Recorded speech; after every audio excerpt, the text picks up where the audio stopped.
பெத்த பொண்ணு இப்படி அழுது புலம்புறது கஷ்டமாக தான் இருக்கு.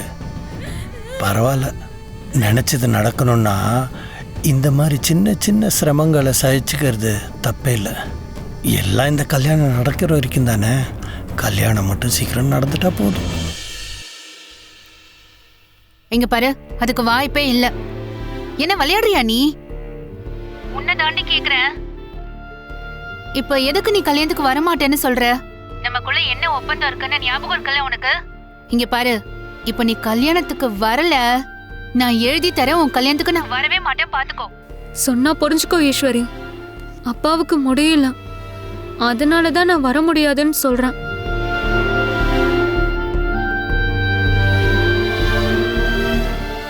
நீ அப்பா கிட்ட போன கொடு, நான் பெர்மிஷன் வாங்குறேன். அப்பா இப்ப வீட்ல இல்ல. ஏன் வேணி இப்படி எல்லாம் பண்ற?